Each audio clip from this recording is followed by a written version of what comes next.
and I'm going to now turn it over to Joshua Stoll. Josh is a pretty capable researcher. He did his undergraduate degree at Bates and then was at Duke for his master's in coastal environmental management.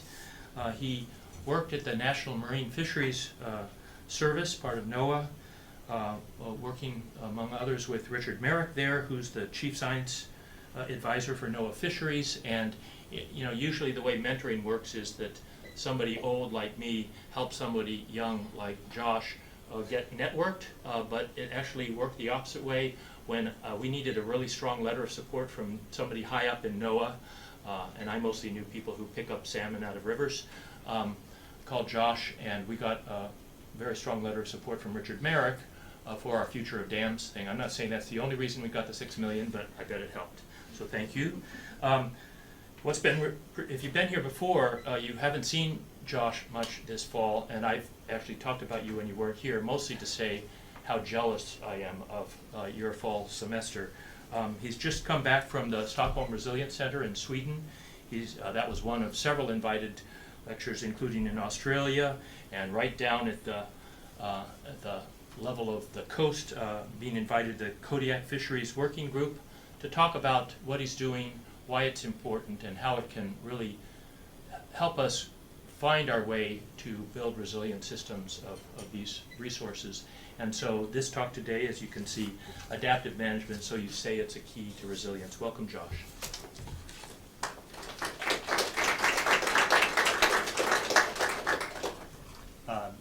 Thank you, David. I appreciate that. And thank you for the opportunity to talk about some of my research related to the fishing license system here in the state of Maine. As somebody who is interested in doing science that has policy and management and community relevance, I really sort of admire the work that is being done here at the Mitchell Center with its specific focus on sustainability science. So thank you for that. Sure.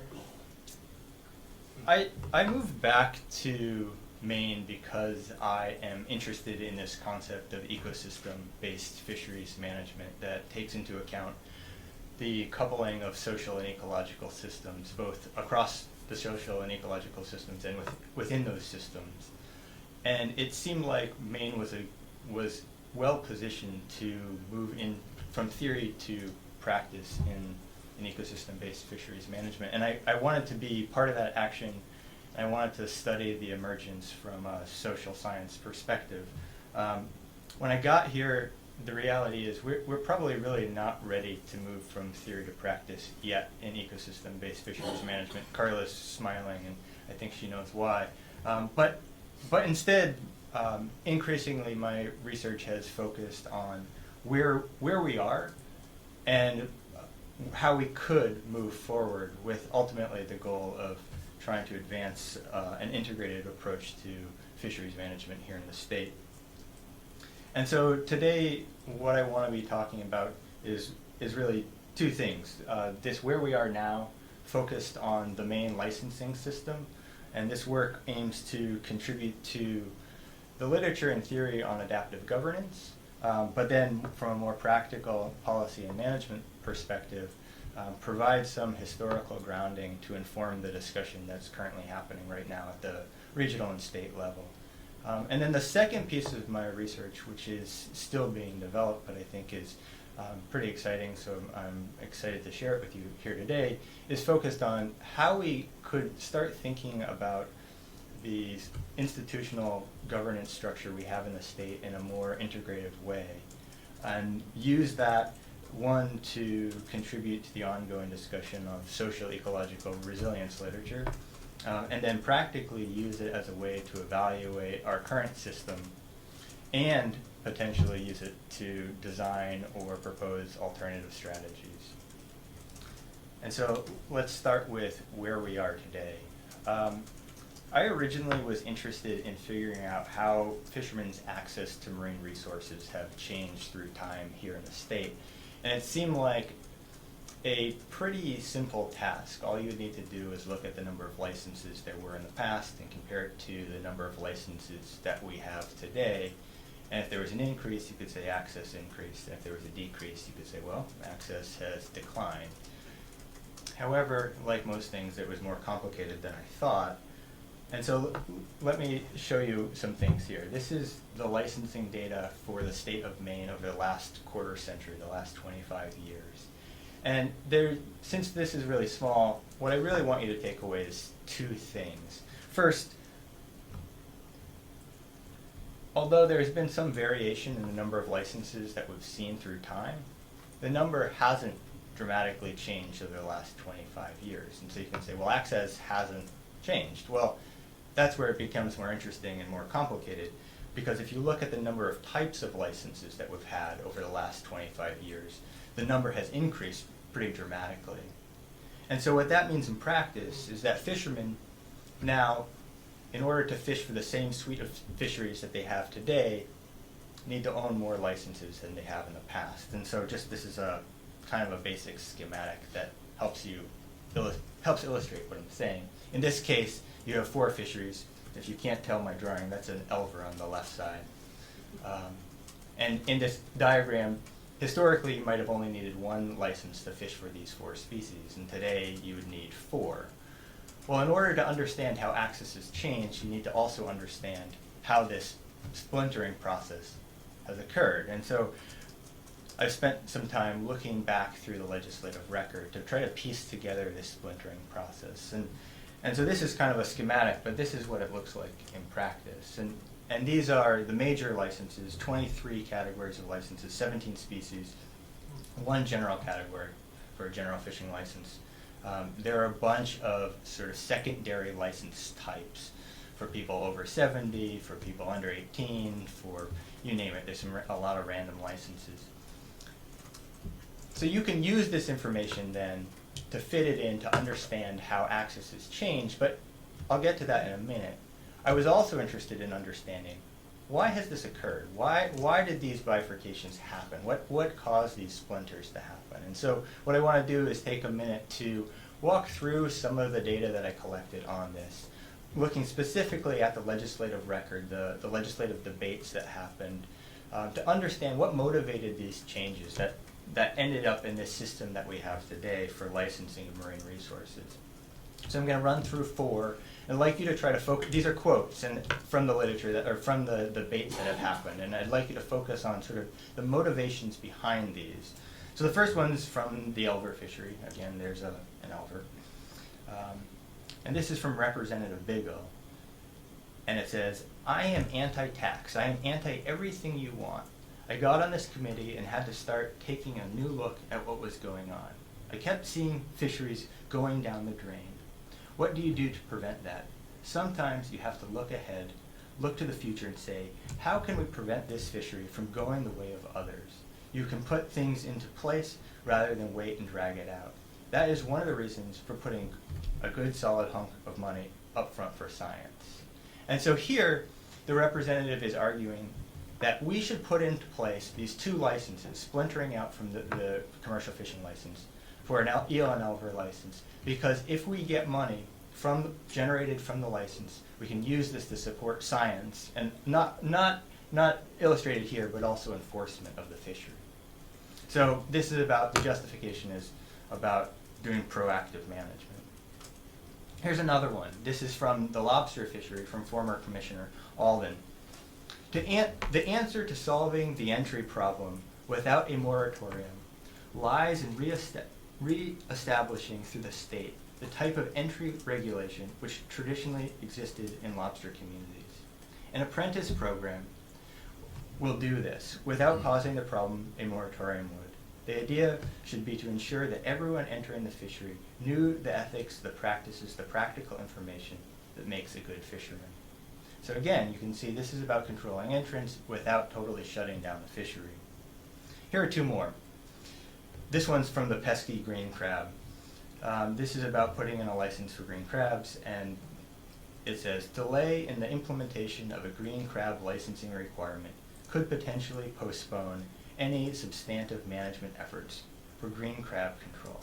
And so this is about using a new license to control this pesky species that we're all complaining about. And then the last one, really quickly, is about the blue mussels, and this is from a report that was commissioned by the legislature. Because of the blue mussel fisheries' rapid growth and changing character, conflicts are developed between traditional mussel fishermen, aquaculturists, and other fishermen. And so this was about parsing out the blue mussel fishery from the general commercial fishing license. And so let me return back to this dendrogram that shows the division, the splintering that has occurred in the licensing system, and ask, why have we seen this system break apart like it has and become more and more different types of licenses? Well, the reality is, this isn't about policymakers running amok. This isn't about crazy ideas and people going off and doing things without people knowing. What has happened, and you see this not just in the examples that I show, but throughout this process, is that there are well-debated, closely sort of thought through arguments about improving particular fisheries at particular moments in particular times. And so this has been a very adaptive, well thought out strategy, not on the whole, but at these individual splinters. And so even though these adaptations have been well thought through, at a cumulative level, they've had an impact on the fishery that's pretty substantial. And here's what it looks like. Over the last 25 years, access, which is defined as the portfolio of fisheries that a fisherman can target with his or her licenses, has declined by 50% across the coast in the last 25 years. And so what's interesting to me is not just that access has declined, but also the implications this has on the social ecological systems that we're interested in. And so my sort of question is, to what extent does changing access like this affect the social ecological resilience of the system? And I think there are a lot of ways to think about this, but I want to outline three. First, from an economic perspective, portfolio theory, Keith is laughing because he's an economist. From a portfolio theory perspective, we know that income variance is tied to diversification. As fishermen become increasingly specialized, their risk of social and ecological impacts affecting their income increases. And this creates a vulnerability from a social perspective on the fisheries that we have here in the state. This one Jim will like, but you've also heard this. From a social ecological perspective, there's the potential of erosion or at least change of social ecological knowledge. One of the things that we know about managing complex adaptive systems like fisheries is that tight feedback loops between users and policymakers is critical. As fishermen's perspective gets narrower and narrower as they specialize, their ability to understand what's happening across the landscape in a sort of a naturalist way continually decreases. One of the potential risks then is that as access declines, local ecological knowledge also declines, or at least is modified. And in a place like Maine, where it has played such a critical role in sustaining fisheries, that has potential negative impacts. The third one has to do with rule breaking. In 1990, Porter wrote a paper about avoidance entrepreneurship. This idea that if fishermen and resource users get too boxed in, they get good at figuring out how to get around the system. Over the last year, I've had the privilege of talking to some 400 fishermen in eastern Maine about fisheries, mostly about leadership, but as anyone who knows who talks to fishermen, once you start talking, conversations go in a whole lot of different directions. And one thing I think is pretty apparent from my conversations is that rule breaking is happening, not just in the lobster fishery, but other fisheries. And so, to some extent, as we create a licensing system that constrains the industry more and more, there is potentially the risk of increased rule breaking. That might be okay at a local level and a one-off, but if that becomes the norm, I think that potentially it could potentially threaten the social ecological resilience of our system. So, I almost gave something away. one thing to think about is, well, so here are three challenges, but this really is not, the problems associated with the licensing system aren't lost on fishermen, they're not lost on policymakers, they're not lost on managers. And in fact, if you look at the 127th legislative cycle, this year, 2015, whatever year it is, you see that there have been a number of proposed legislative actions aimed at changing or modifying the licensing system.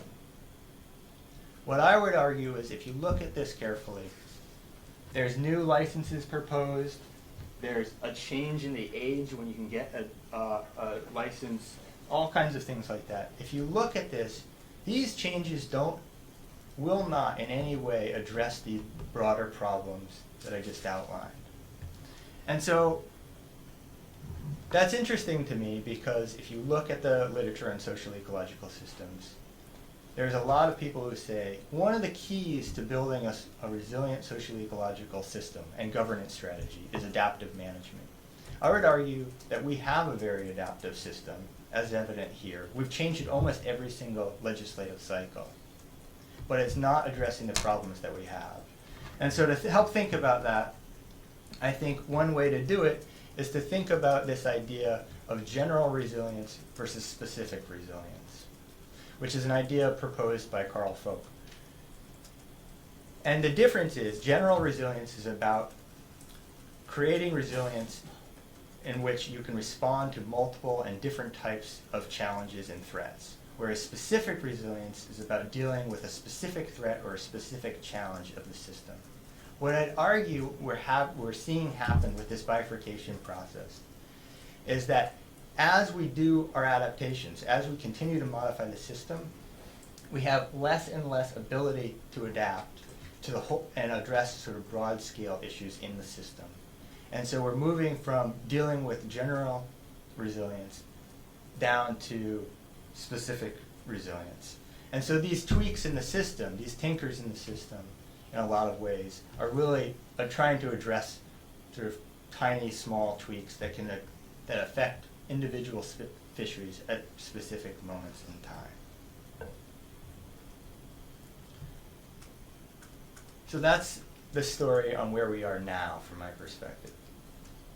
This is where we begin to go from thinking about problematizing to policy relevant and sort of solution oriented research, which is sort of in the wheelhouse of the Mitchell Center.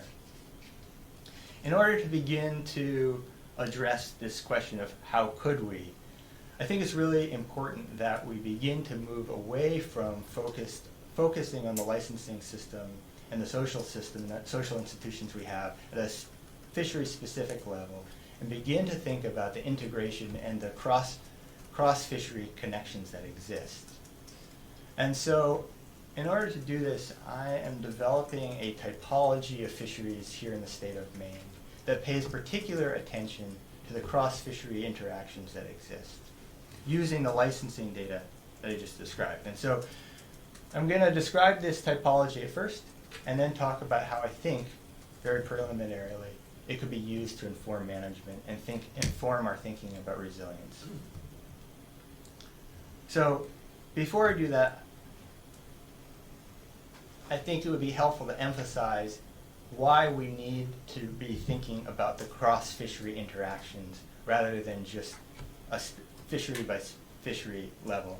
And so this is a picture I took this spring while I was out on a boat with a fisherman. And I want to ask you all, if you can tell me, based on this picture, what fisheries this fisherman could be participating in, not just on this day, but in general.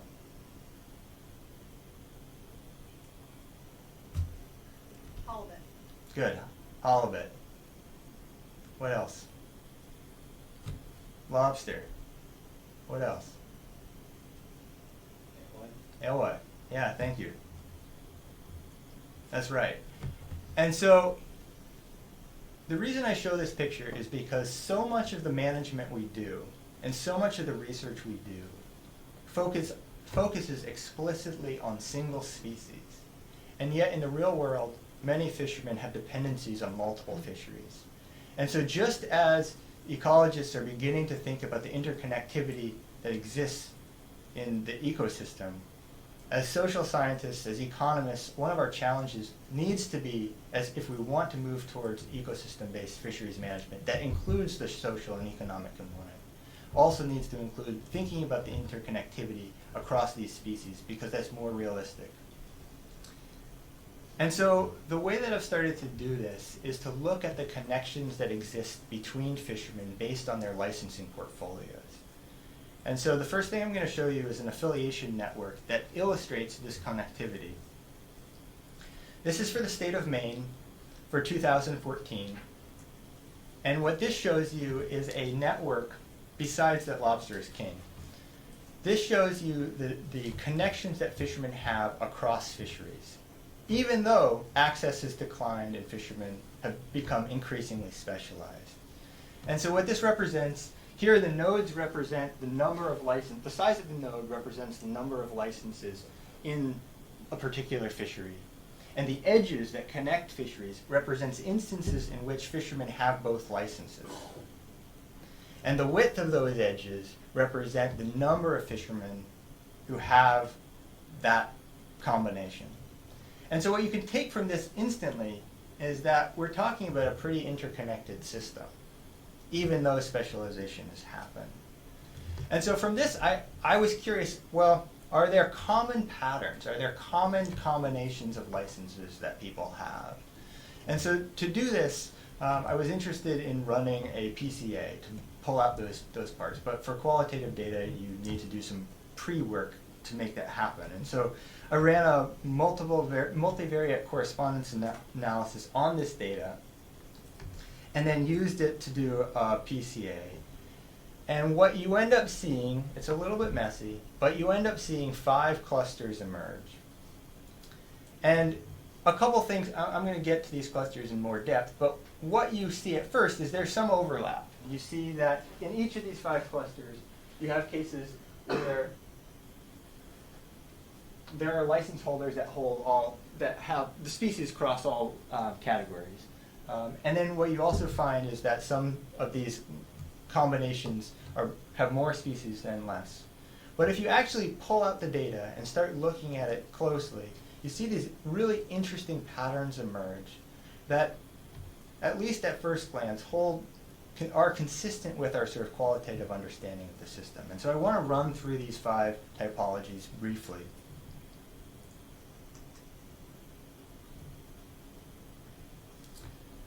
The first category is the clam worm harvester.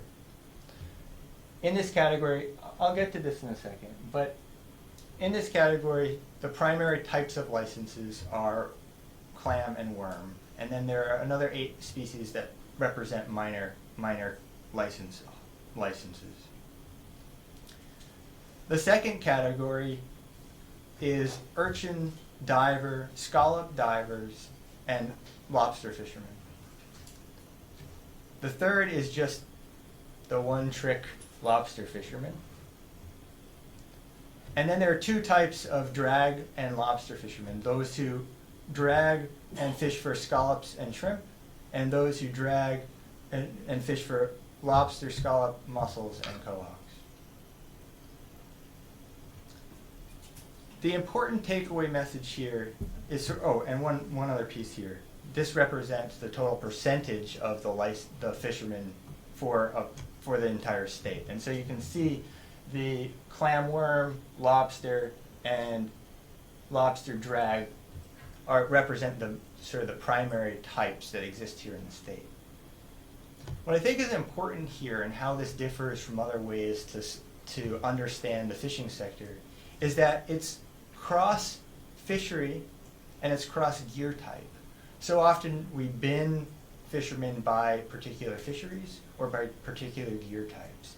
But what this represents is a more realistic perspective on how particular fishermen interact with the marine environment.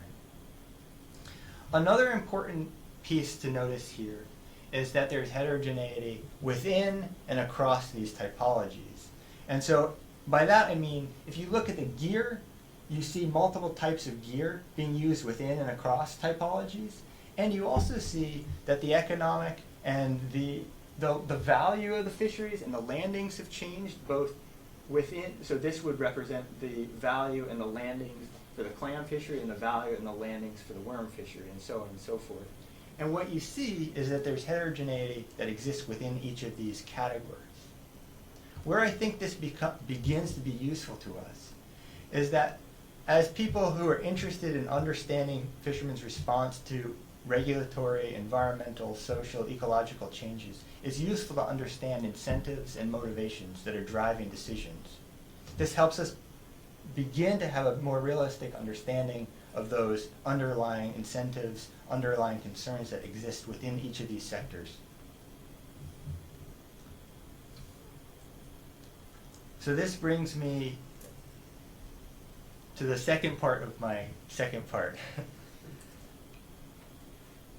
One of the other reasons that I think creating a new typology for the state of Maine for fisheries is that it begins to put us in a position where we can start to couple this with the ecological system. This is something that is still unfolding. It's not very developed work, but I'm excited to share it with you, for hopefully because I'll get some good feedback.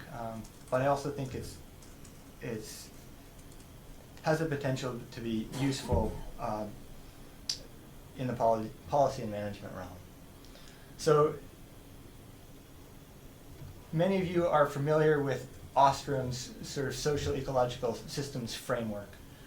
What I think this typology does is begin to focus on the governance and the user side of this equation, beginning to focus on the interactions that exist within fisheries, within fishing fleets. But there's also the opportunity to connect that to the ecological side. And so to do that, I've started to link the typologies to ecological data to create these social ecological networks. And I'm going to present one of them here.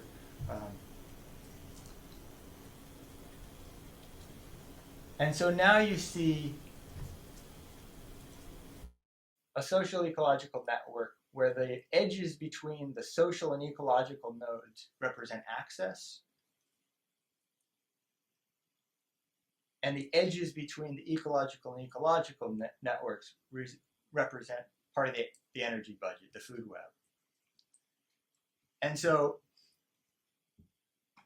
this is using data from the Northeast Fisheries Science Center from the Gulf of Maine. And so here you begin to see how fisheries are connected at different levels and how these different typologies are connected, both socially and ecologically. One of the things that I'm interested in doing is analyzing this network from a motif perspective.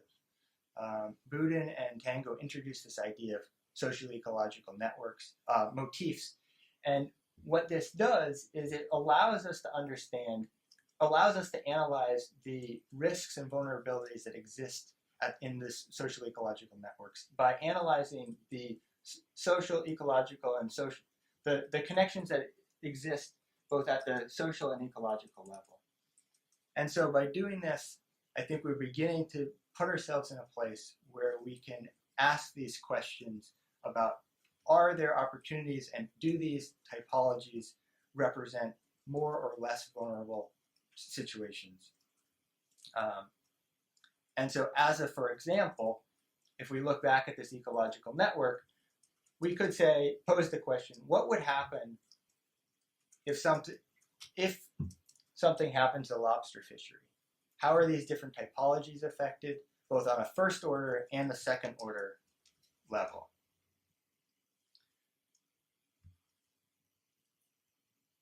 I'm still at this point of exploring what these networks could mean and how we could understand them.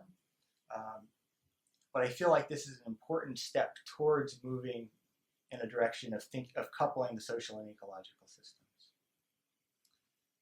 And so what I've done so far is think about where we are right now, how we could move forward.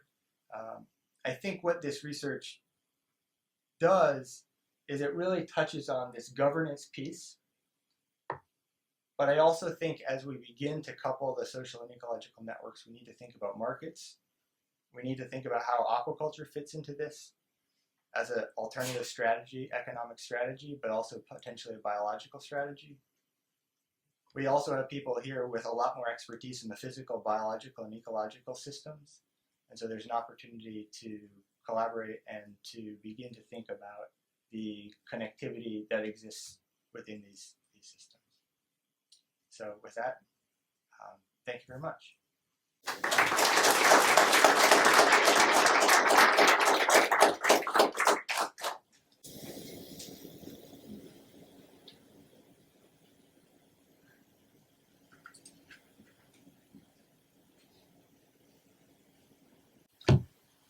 So it seems what you're sort of advocating for is maybe a more holistic approach to looking at fisheries, specifically in the Gulf of Maine. Do you think that there's a way that these two approaches can coexist so that if you do have a more holistic approach, you do leave a little bit of room there for specific resiliencies, those chances to have those subtle tweaks or alterations? Is there a way those two can coexist, or is it just a sort of inherent tension? Yeah, that's a good question. I think you need to be able to do minor tweaks to a system. I don't think you want to do overhauls every time you modify a system, but you have to be careful about getting into this trap where you can only modify the system in an increasingly specific way. And I think we're at a place where that's all we seem to be able to do. How you oscillate between taking sort of a specific focus and then stepping back and looking at it from a holistic perspective is really challenging. I think one of the potentials for this social ecological modeling is that as we do these tweaks, as we propose this legislature to say, yeah, let's introduce this new licensing system, or let's modify this license in this way, we should be analyzing it not just about how it affects the specific fishery at the specific moment in time, but also using it to say, well, what are the ripple effects that this could have on the social ecological system? You know, we aren't paying any attention to that as far as I can tell in our management approach. We are aiming at trying to address a specific problem now. But we do know, and as we begin to look at this in a more integrated way, we can say, look, this will have an impact. This is going to affect not just this fishery now, but it's going to affect how fishermen interact with these other resources, and as a result of that may impact how it affects these other groups of fishermen. So I'm wondering if, looking at the legislative history and how we went down to single species licensing, if we were to, would you recommend a policy recommendation? Would you recommend basically going back to a single multi-species license, increasing licensing fees so that there's sufficient funds to go across managing species, and having better reporting so that we actually knew? Because in the timing of all of this, one of the reasons of creating a license is so you could have a tool so you could monitor how much was being landed. And so if we had mandatory reporting, increased license fees, but it was an open, it was a general license category, and then say basically adaptive management tools should never be licenses. The adaptive management tools should be around either quotas or harvest strategies rather than that blunt tool of access. I did, but you can disregard the quota. Yeah. They could be daily limits. Yeah, I think that's a really interesting idea.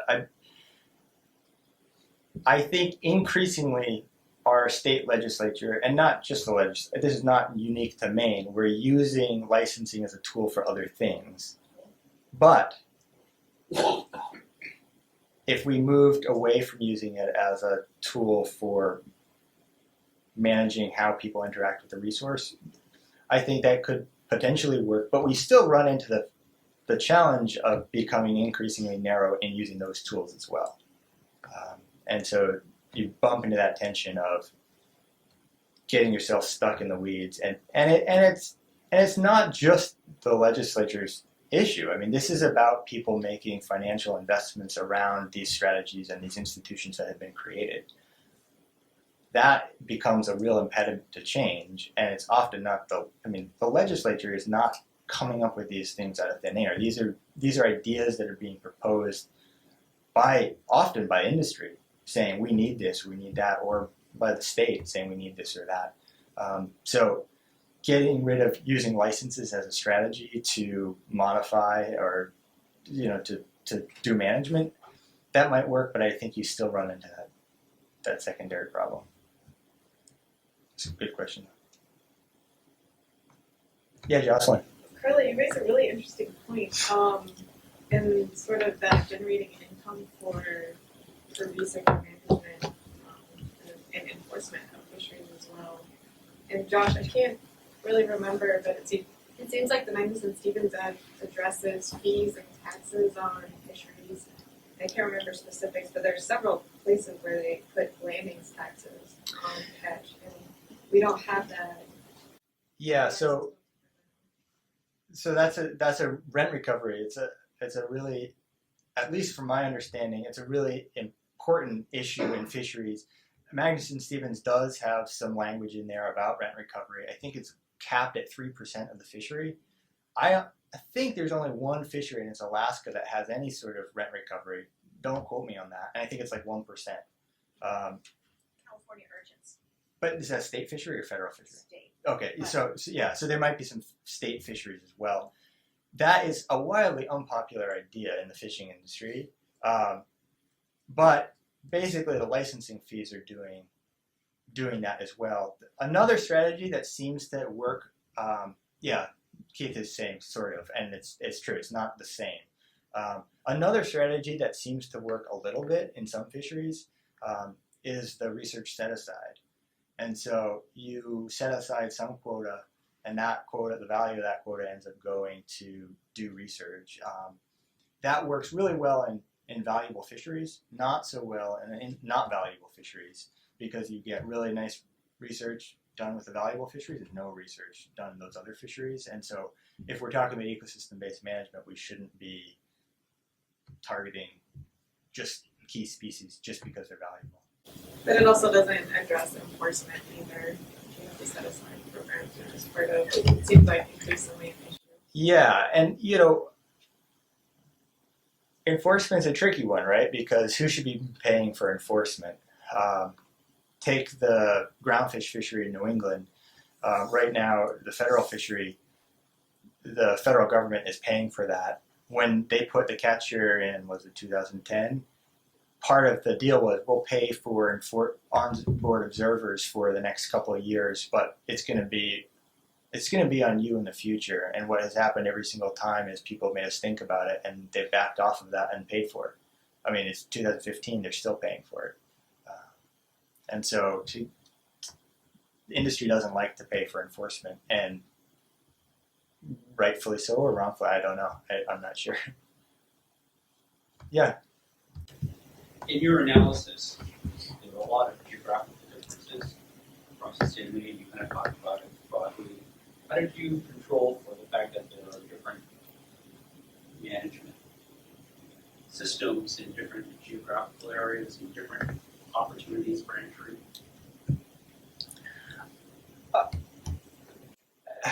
On what level are you talking? Are you talking about?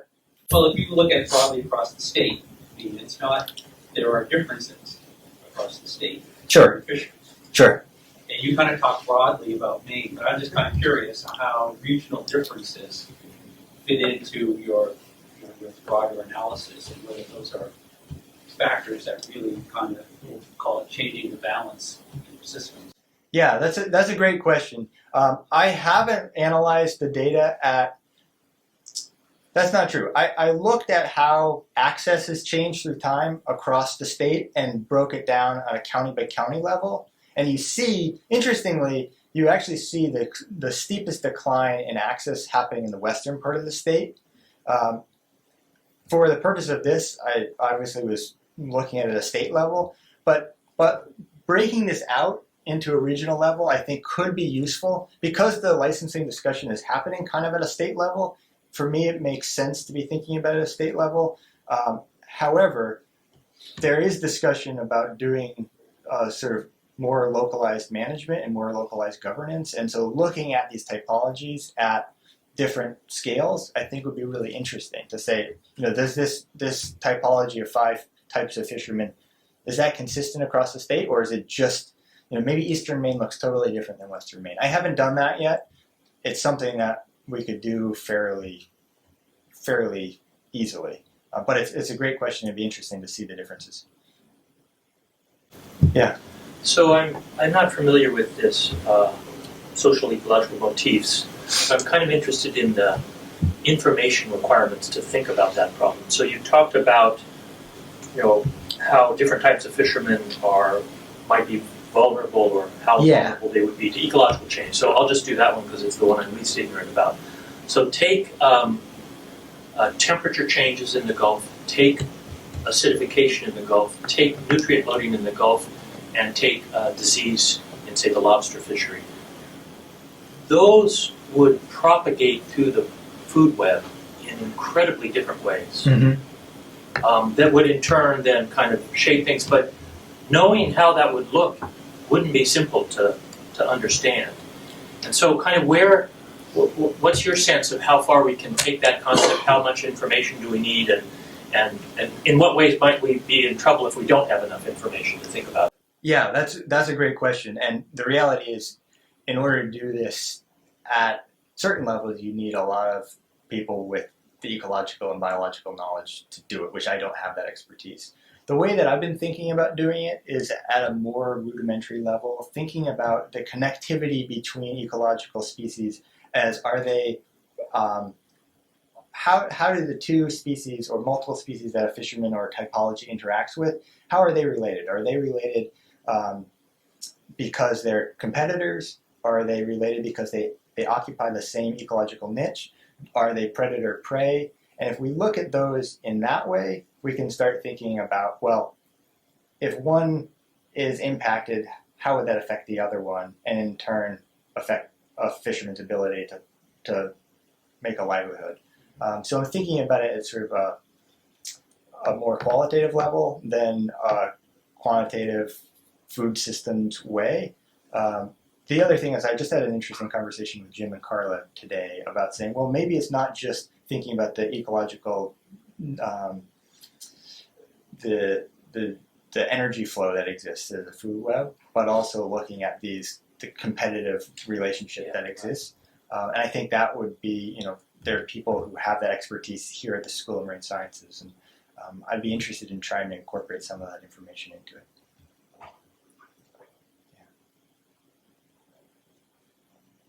Well, if people have more questions and want to come up at the end, please do so, but let's thank Josh. Do you have something more? I have one more thing to say. This is a shameless plug for some work that people are doing. The first, Jocelyn has been spearheading this effort to put together a symposium for graduate students and industry members to begin to work on making our research more relevant, and to also make sure that we're listening and having an opportunity to have a dialogue with industry members. And so for those of you who are interested, you should get in contact with Jocelyn about this. But this is going to be a great symposium. It's an all-day-ish symposium on January 8th in Belfast. I would encourage those who are interested to reach out to her. Then my own shameless plug, I run a network called localcatch.org, which is a network of small-scale commercial fishermen across North America. We have been furiously planning a conference in February of next year to bring people together in Norfolk, Virginia. It's going to be awesome. Space is limited, but if you know fishermen who are interested in direct marketing and local marketing of their seafood, please have them go to the website or get in touch with me. We have people flying in from Australia. We have people from all over Canada and the U.S. coming together. So I think it's going to be a really cool event. So yeah, thank you all. I appreciate it.